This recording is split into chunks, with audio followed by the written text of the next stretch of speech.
All right, everyone. So today is Wednesday, February 3rd, and we are going to be reviewing, thank goodness, your balancing reactions homework.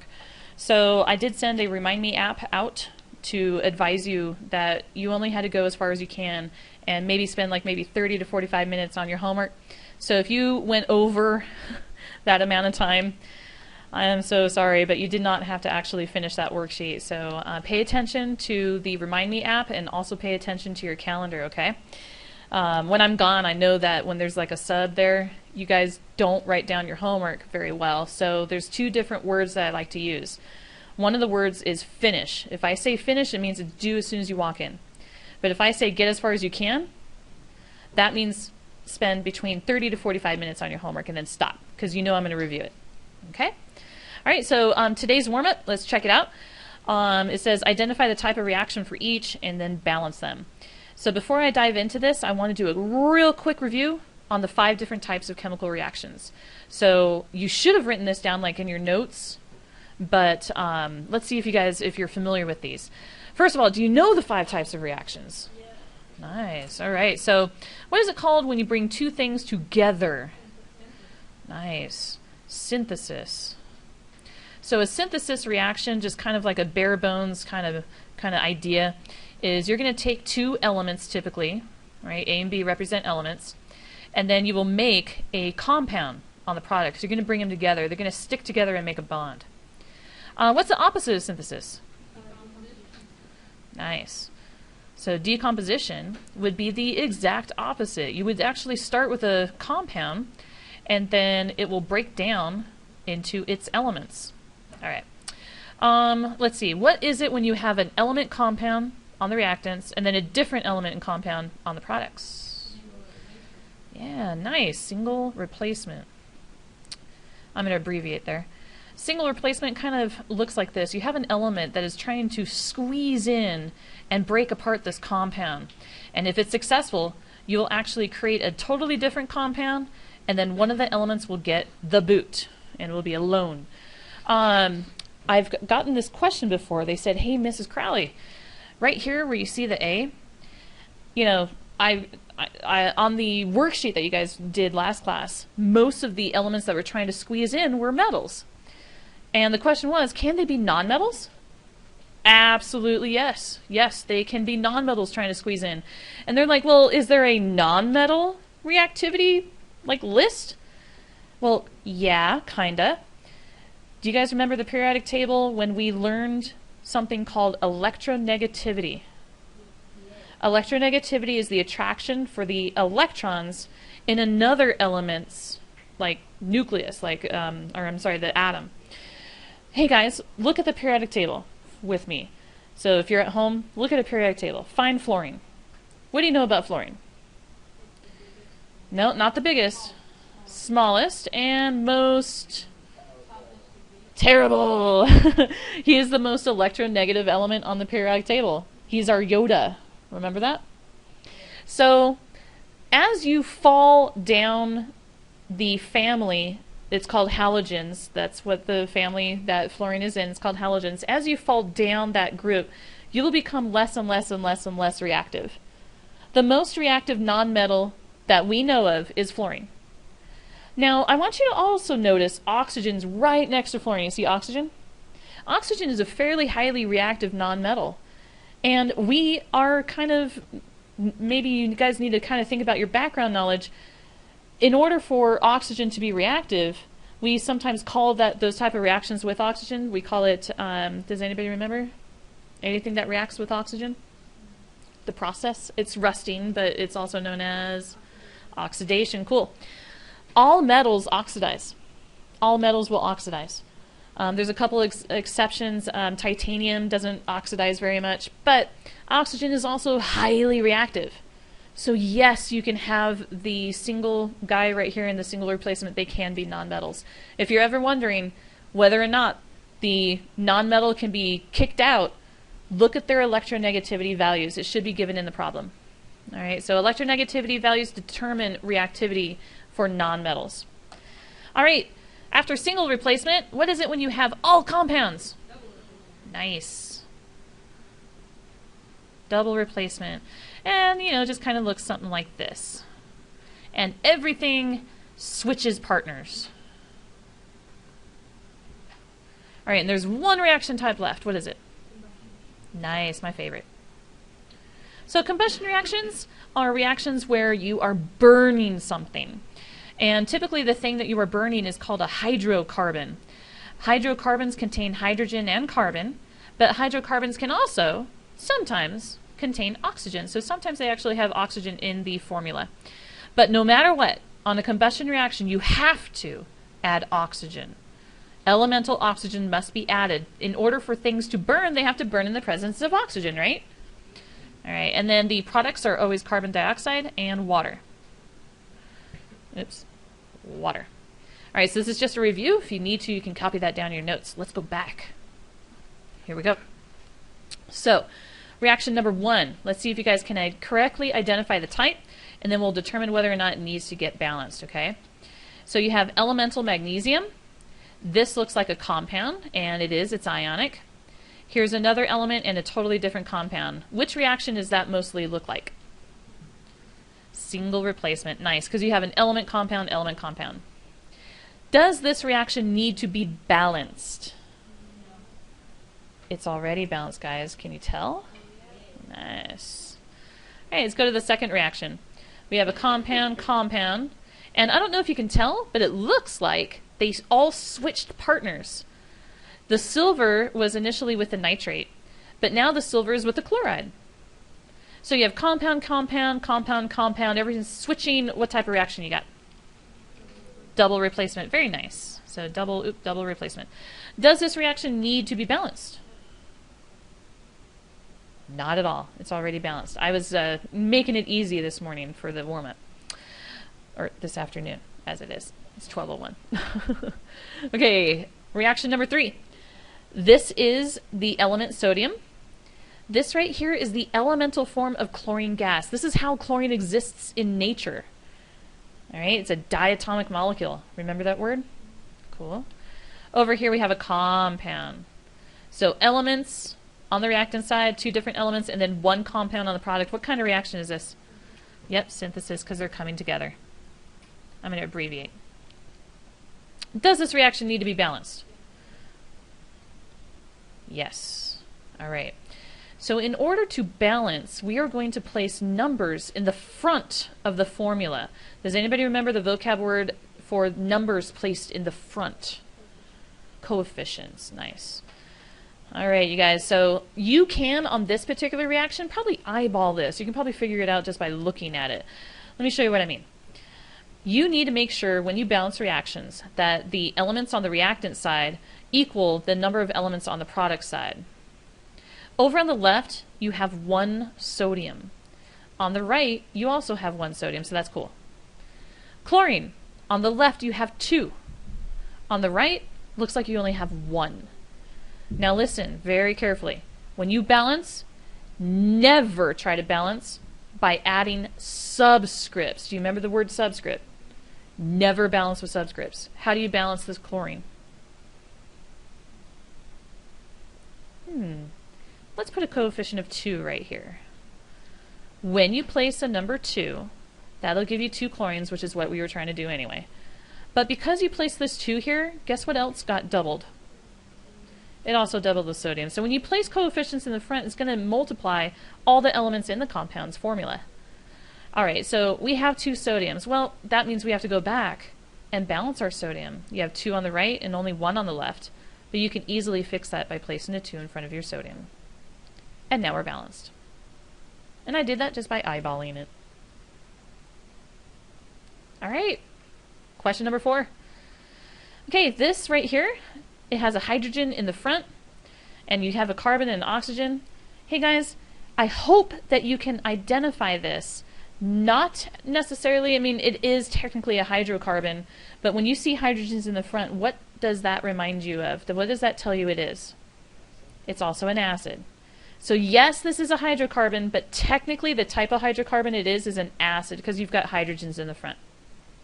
Now, a lot of students on number 4, they get confused and they start to think that number 4 is a combustion reaction. Is this a combustion reaction, guys?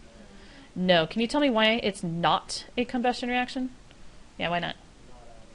You are not adding oxygen on the reactant side. So come back over here.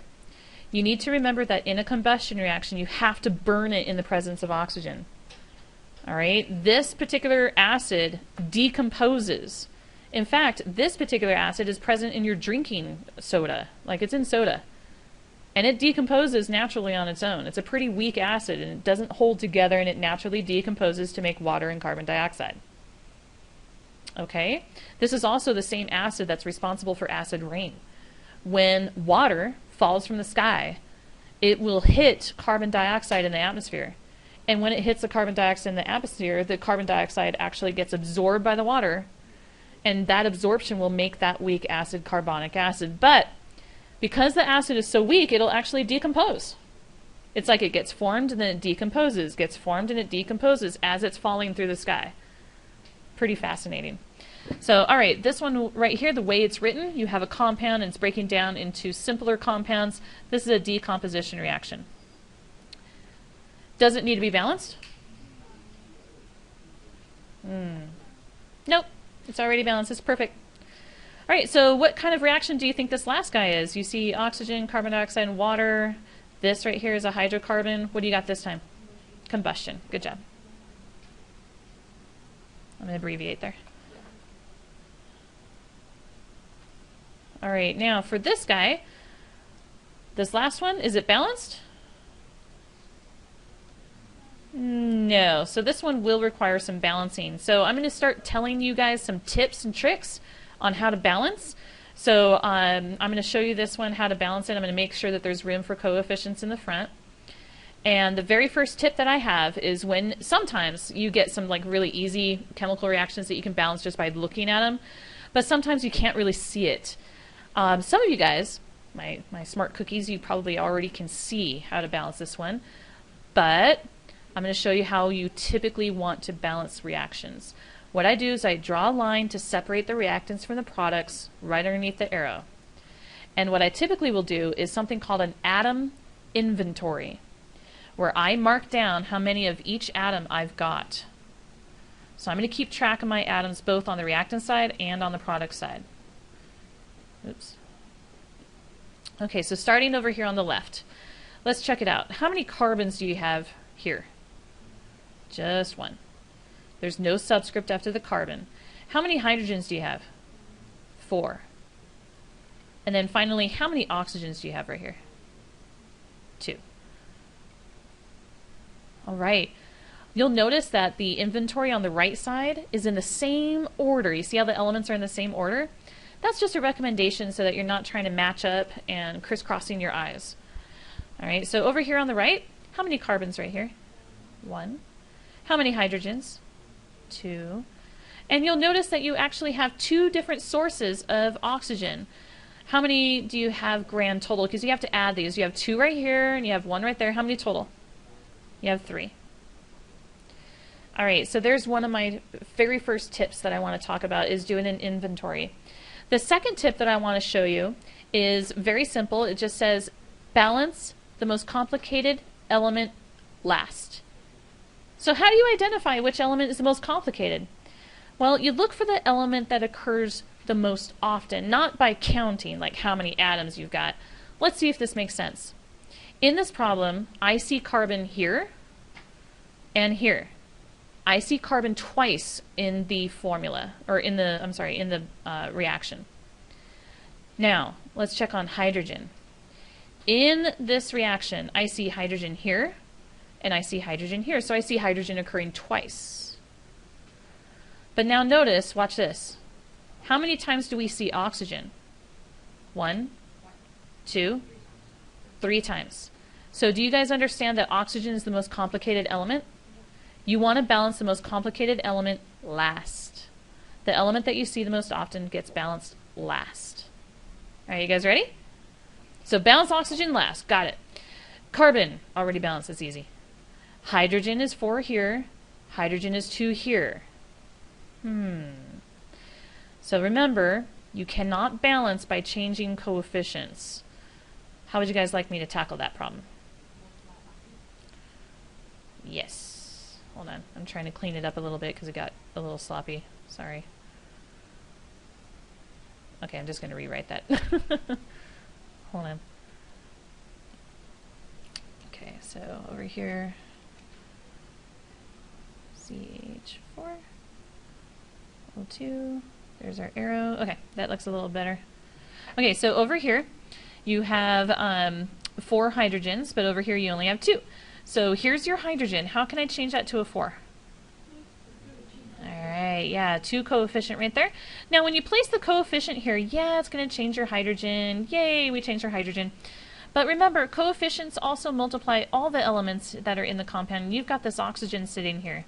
So you have some of the oxygens right here, you have 2 right here, but you also have 2 right here as well. What's 2 plus 2? Alright. So we took care of the carbon, we took care of the hydrogen. See, we're balancing oxygen last. So what would you guys like me to put here to get 4? Let's put a 2. There we go. And we are balanced. Yay! Alright, so suggestion number 1, do an atom inventory. Suggestion number 2, balance the most complicated element last. Alright, we're going to switch gears now. We're done with our warm-up. Pull out the homework for the balancing reactions worksheet. Alright, so here we go. What I'm going to do is I'm going to show you a few of the problems just so that you can kind of get familiar with some of the best tricks that I know of. So we're going to go straight into the most difficult problems so that I can show you how I can turn those really complicated problems into not so bad problems, okay? The first one that I want to show you here is number 6 right here. So let's check that one out first. Okay. Oops. Alright, so this is not number 1, this is number 6. Okay. Alright, let me see if I can help you guys out on how to tackle these problems, okay? So if you're writing this on a separate sheet of paper, try to give yourself room in the front of each of these compounds to write coefficients. So if you're copying that down, try to give yourself some room. Alright, let's start with the very first suggestion. Let's do an atom inventory. And make sure you have a pencil, not a pen. You really don't want to do this in pen right now. Alright, so draw a line, separate. We're going to organize our elements and just count how many of each we've got. By the way, you don't have to write this down, but what type of reaction is number 6? Can you tell? It is a combustion! Yeah, you've got a hydrocarbon being added to elemental oxygen and making CO2 and H2O. It's awesome. Alright, let's slowly do the inventory. If I lose anyone, raise your hand.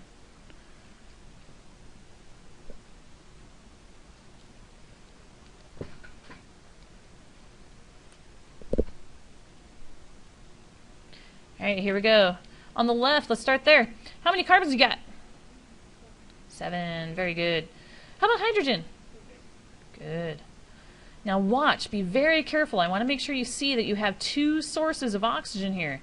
You have 2 there. You got 2 there. What's 2 and 2? Nice. Alright, let's go to the product side. I don't know if you knew this, but combustion reactions, this is so cool. If you do carbon, hydrogen, oxygen in that order, it'll always be 1, 2, 3. It's just kind of cool.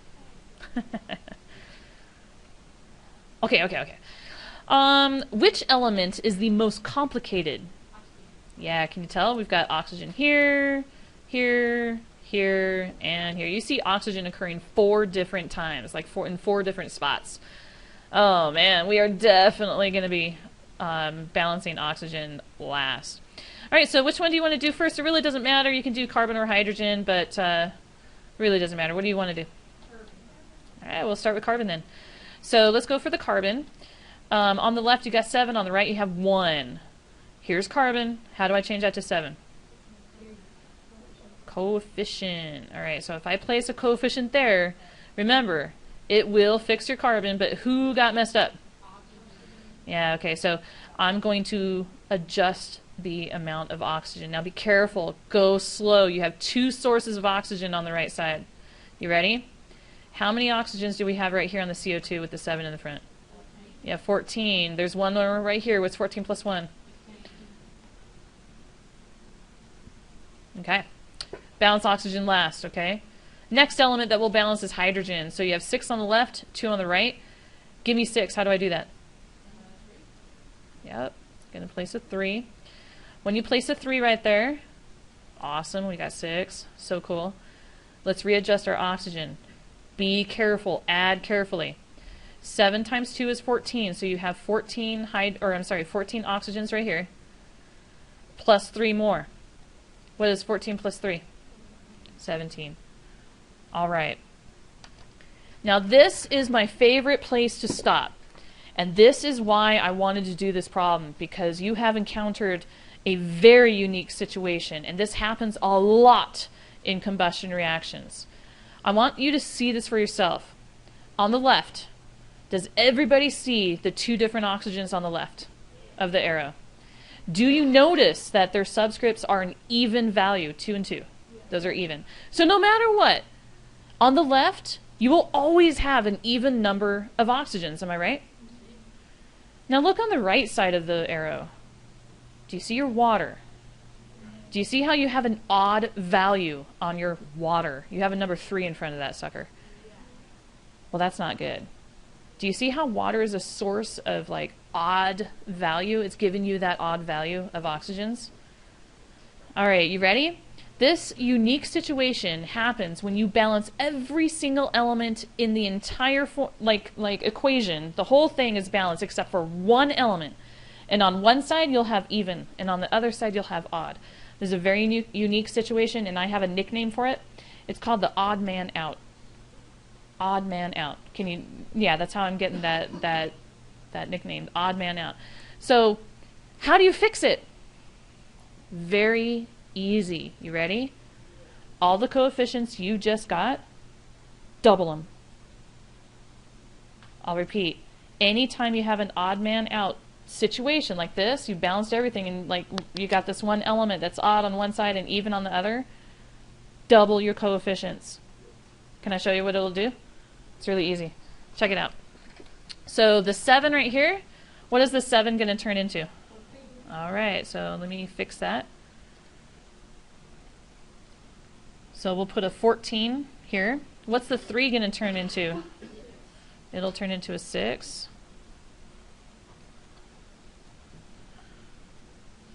Okay. Obviously, all these other values here, they're going to need to be recalculated. So all of these quantities that we got, this is why you're in pencil, right? Okay, how many carbons you got now? Careful. 14. Hydrogens right here. How many hydrogens do you have now with the 6 in the front and the 2 right there?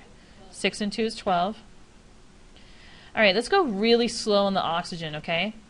What is 14 times 2? All right, so you have 28 right there. Now, you have more oxygen here. How many oxygens do you have right there? What is 28 plus 6? So we have 34 oxygens on the right side of the formula. Does everybody see that okay? You need 34 over here. Now, you see this guy right here? We want to make sure that when you balance, you're balancing still always the oxygen last. So we still want to balance the carbon, or I mean the oxygen last. So go back to your carbon. You had 14 on the right, you have 7 here. Let's fix it. What do you want me to do? Yeah, let's put a 2 right there. When you place a 2 right there, you're going to... Alright, so that changed this guy to a 14. Check your hydrogens. You had 6 times 2. What's 6 times 2? 12. Cool. Alright, now, I've already adjusted this guy's value right here to a 2. And I want you to notice that you already have some oxygen on this hydrocarbon. I know we need a total of 30. Oops, sorry. I know we need a total of 34 in this spot, but you already have 4 right here. So I don't know if you can see this, but we can totally mess around with that oxygen right there and get lots of different values with that guy. So looks like we need to get 30 additional here. So what's my coefficient on this guy? It is a 15. Nice. One of the last suggestion that I want to throw out there to all of you is when you're doing these really complicated balancing reactions, the very last thing you want to check to see is whether or not you can reduce your coefficients. What if you're doing like a really complicated problem and you go and you go and finally get an answer, right? But pretend that we didn't do the method that I just showed you? What if someone wrote down in order their coefficients like this? They said 4, 30, 28, 12. Technically, they balance their atoms, am I right? But it can be reduced. You always want to reduce to the lowest values possible. Like look for common, what do they call it? Common dividers, right? Numbers that can divide into all the numbers. You want to reduce. So does 2, 15, 14, and 6 reduce? No. Nope, nope. 15 is divisible by 3 and 5 and 1, right? Yeah, so this does not reduce. And then I had another student who asked, and I thought this is a good question, what does it mean, ladies and gentlemen, when you have like a blank spot? What does that mean if you don't have a coefficient in the front? Does that mean 0 or 1? It means 1. Does a 1 reduce? No, no, not anymore. Not any. You can't reduce any more than that. All right, so I just wanted to make sure you remember that. Okay, so there was one really awesome problem. I showed you number 6. The other one that I want to show you comes from number 19. All right. So this is number 19 from your homework. Okay. All right. Remember, if you are copying this problem onto your homework, you're going to want to try to put some spaces for your coefficients in the front. Okay. And I am going to rewrite this problem a little bit so that I have more room. So just give me 1 second.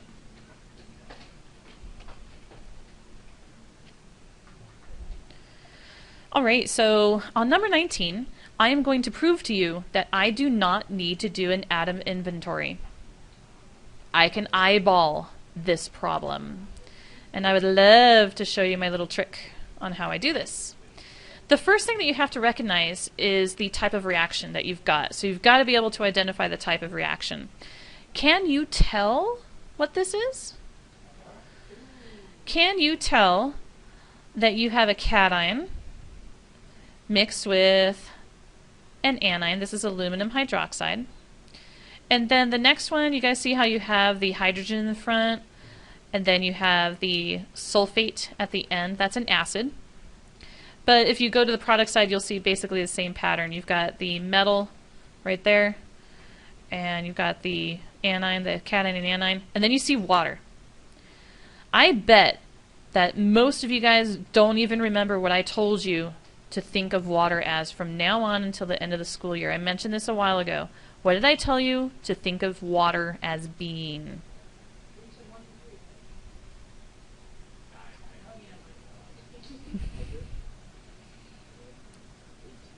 Do you remember? Close. It was hydrogen and hydroxide. From now on, you are supposed to think of water as being a hydrogen connected to a hydroxide. Do you remember me telling you, giving you advice? I said from now on until the end of the school year, water is now known as hydrogen hydroxide. All right, so the reason why we're having this discussion is because when you recognize that you have a cation and anion throughout the entire equation, that you are looking at a double replacement reaction. And I also have some additional advice. From now on, I want you to remember I've said this. Hydrogen is acting from now on like a metal. Hydrogen is located at the top of your alkali metals, right here. And I know that it's a nonmetal technically by classification because it's not a solid, shiny, malleable substance, right? It's a gas. But it behaves just like the alkali metals. And when you have an acid, don't you have to balance charges by placing that hydrogen in the front? What is the charge of a hydrogen ion? It is a positive 1, just like your alkali metals. All your alkali metals are positive 1 charge.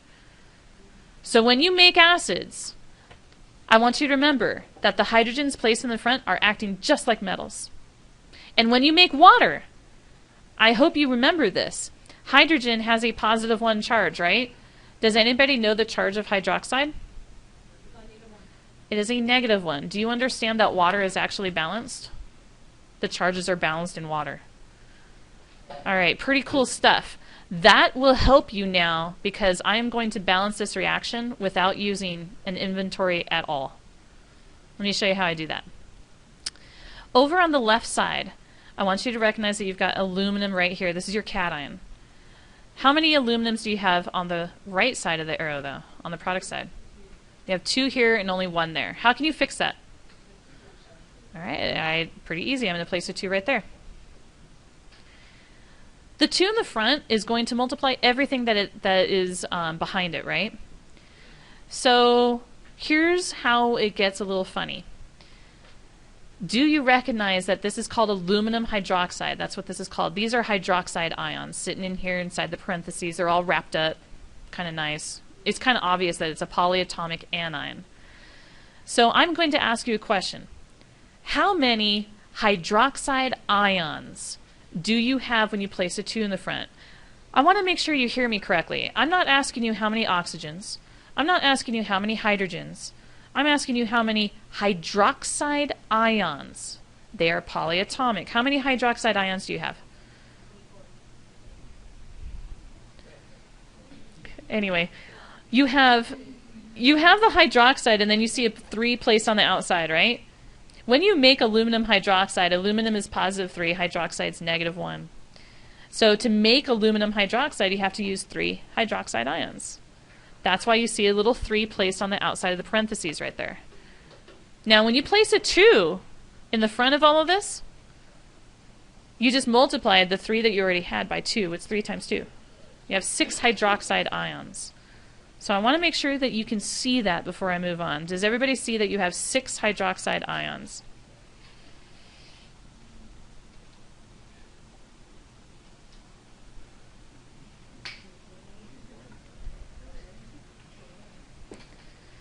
So since you have 6 hydroxides on the left, let's try to make 6 hydroxides on the right. Each water has 1 hydrogen and 1 hydroxide. How can I get 6? That's right, I'm going to place a 6 right here. Now when I placed a 6, it gave me 6 hydroxides, but it also gave me 6 hydrogen ions. Your hydrogen ions are sitting here on this acid, remember? How can you get 6 hydrogen ions? There's already 2 on there. Yeah, we're going to place a 3 in the front. This 3 in the front gave me 6 hydrogens, but it also gave me 3 sulfates. Here's sulfate, and it looks like you've already got 3. You just balance this reaction with your eyes. No atom inventory necessary. Pretty cool, huh? All right. All right, now we're going to take a look at some of the questions down here on the bottom. I'm going to start you off with the very first one. The instructions say that on a separate sheet of paper you need to write out the formula for each of these and then balance the reaction and identify the type of reaction. It says that some of these reactions require completion. In other words, I don't tell you what the products are. Dun, dun, dun, dun. But based with the information that you've got, you should be able to figure out the products. And I'll show you how you do that, okay? So I'm going to start you off with question number 1, okay? Let's give it a go. All right, so there's some words that we need to familiarize ourselves with.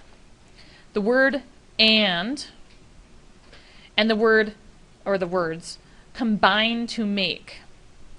Anytime you hear the word and, think plus sign. Anytime you hear the word combine to make, or reacts with, or reacts to make, something like that, think arrow. Okay, so that's just some advice. All right, let's start this off with the beginning, sulfur trioxide. First thing that you need to figure out is sulfur trioxide ionic, acid, or molecular? Molecular, how did you know? The tri, oh nice, so you guys know that anytime you hear a prefix like mono, di, tri, tetra, you've automatically got a molecule because that's the only kind of compound that we use prefixes like that for. The other dead giveaway is that sulfur is a nonmetal. Sulfur is on the right side of that staircase ladder. All right, so here you have sulfur. You have trioxide. Tri means 3.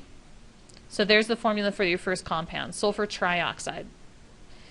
Then you have this word and. Anytime you have the word and, that's a plus sign. You've got water. That's easy. H2O. Combine to make, so there's our arrow. And now you need to do sulfuric acid. So if you haven't memorized those rules for naming acids, I think you probably should. The name of the ion determines the name of the acid. If you don't have this on your cation and anion sheet, man, put it on there now, okay? If the ion ends in an 8, how do you name the acid? Ick. If it ends in an ite, how do you name it? Us. Good job. And then if it ends in an ide, special, what do you put in the front? Hydro. And what do you put at the end? Ick. All right, cool. All right, so we have sulfuric, no hydro in the front. So the name of the acid comes from an 8 ion, sulf8. You need to find that. It is on your list of cations and anions. You cannot be successful in this unit if you don't have like a periodic table, cation and anion sheet, like ready to go. So sulf8, who is that? It is SO4. What's his charge?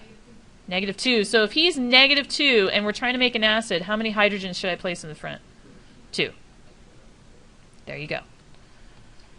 All right, so what type of reaction do you think you have? You got compound, and a bigger, more complex compound. Synthesis, good job. So over here, just say like synthesis. You can abbreviate if you want. Maybe put a box around it. Do you need to balance this one? No. It's already balanced. Number 1 is done. Woot, woot. Okay. Let's go to number 2. Whoop. All right. Okay, some key words and some special instructions on this one. So I want to make sure you're listening. Special instructions. I want you to see how over here it's talking about lead 2. Lead 2. What's the Roman numeral 2 mean? It has a +2 charge.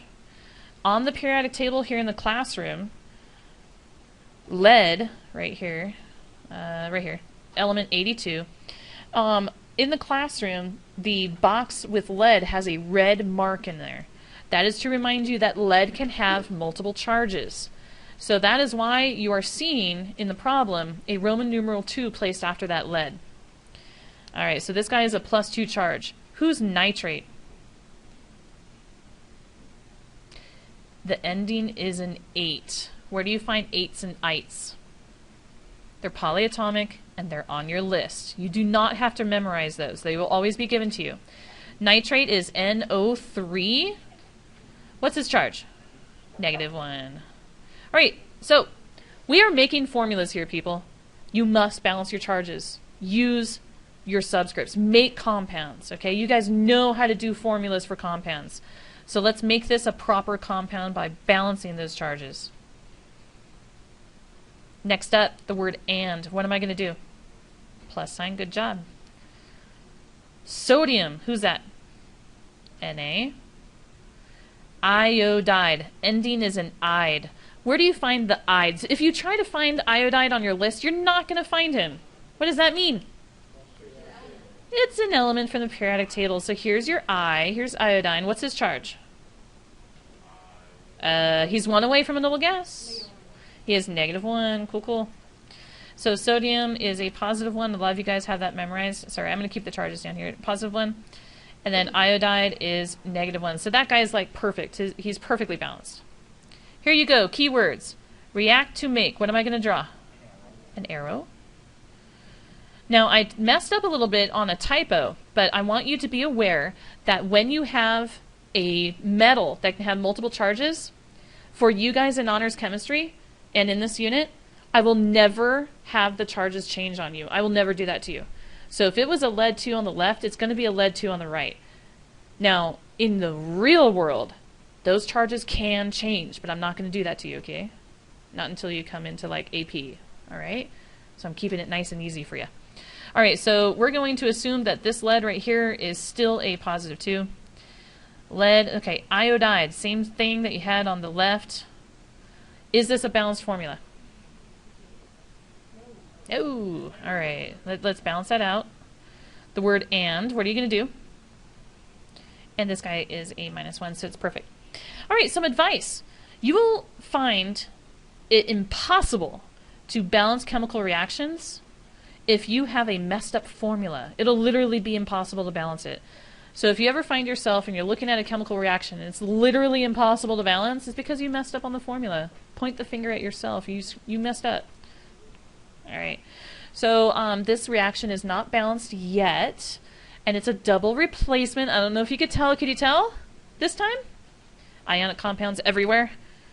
All right, so this is a double replacement reaction. Hey guys, don't do an atom inventory. Let's see if you can eyeball it, okay? On the left, you have 1 lead. On the right, you have 1 lead, so that's cool. How many nitrates? Not how many nitrogens and oxygens. How many nitrates? Polyatomic. How many nitrates right here? 2. How about on the right? Ooh, there's only 1. How do you fix? Right there. All right, looks like I have 2 sodiums. 2 sodiums here. Come over here. How do I fix? Right there. That'll give me 2 iodines, but hey, that's perfect because I kind of need 2 iodides. It's balanced. Pretty cool, huh? Okay, there's one more I want to show you, and I am jumping quite a bit.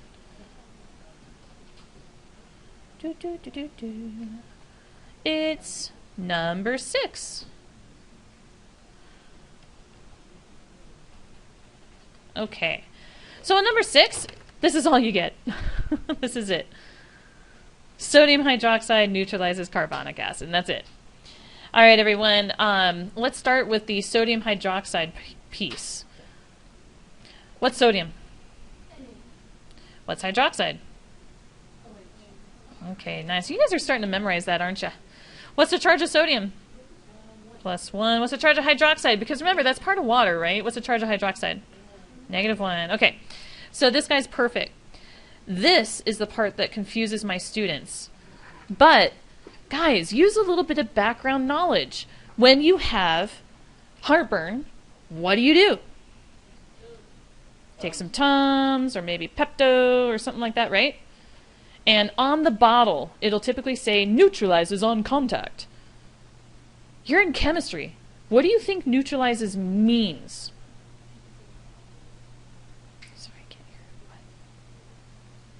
It evens it. It evens it out. Somehow evens out the acid, right? That's like pH, right? Cool. Yes, that is what it does. It evens out the pH. But in chemistry, guys, from now on, when you hear the word neutralizes, that means you've got a chemical reaction going on. In other words, what they're telling you is that the sodium hydroxide is reacting with what? The carbonic acid. So if it's reacting with it, it means that they are interacting, they're touching each other somehow. And so for us, that means that that is a plus sign. Neutralizes means reacts with. All right, that's what that means. So we're going to do a plus sign anytime we see that.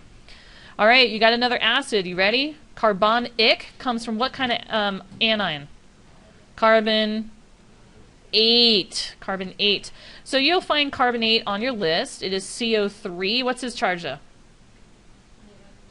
-2. So to make him a good acid, how many hydrogens are you going to place in the front? 2. All right, and that's all you get. And you're like, what? I don't know what to do. Yeah, you do. Yeah, you do. You just need to be able to identify the type of reaction you're working with. Does this look like a synthesis? No, we don't really have elements, do we? They're a bunch of compounds. Does this look like a single replacement? Do you see any elements? Does this look like combustion? Do you have oxygen going on? No. O2. Do you see O2 as a reactant? No. Can you identify what it is then? It is a double replacement. In most chemistry textbooks, you will also find an additional classification for this particular type of reaction. They call it a neutralization reaction. A neutralization reaction, ladies and gentlemen, is the same thing as a double replacement reaction. Same thing. So you have a double replacement reaction. Let me see if I can help you see it. You have over here, the sodium obviously is like your cation. So this right here is kind of like your A. Here's hydroxide, that'd be kind of like your B. You've got some hydrogens in the front, that'd be like your C. And then you've got this carbonate, that'd be like your D. In double replacement reactions, everything switches. So who is Na going to hook up with on the other side? CO3. Now, watch your charges. Sodium is +1. What's the charge of carbonate? -2. You must balance your charges. When you are making compounds, when you are making your products, you've got to balance your charges again. Who's the other product? Let's see if you guys can figure that one out. You have H's for the acid and OH over here. What is that? It is water. Here's the cool thing about neutralization reactions. You will always make water as one of your products. And you just need to remember what this is. This is hydrogen hydroxide. Okay. Now, everything's balanced up, but we need to balance the reaction. Like the formulas are all balanced and all the charges are balanced. Is the reaction balanced? It's a double replacement, so you can eyeball this. So you go ahead and say double replacement. Let's see if we can do this again. 1 sodium, 2 sodiums. Fix it. I'm going to place a 2 right here. That also gives me 2 hydroxides. Remember, each water has 1 hydrogen and 1 hydroxide. How can I get 2 hydroxides there? Place a 2. When I place a 2, that gives me 2 hydrogen ions, but you'll notice that the acid already has 2 hydrogen ions. Guys, this is done. Can you tell? It'll take some practice, honestly. And if you have been following along and everything's cool, that's awesome. But if not, I just want to encourage you that it does take time and it takes exposure. So I have one final suggestion for the day.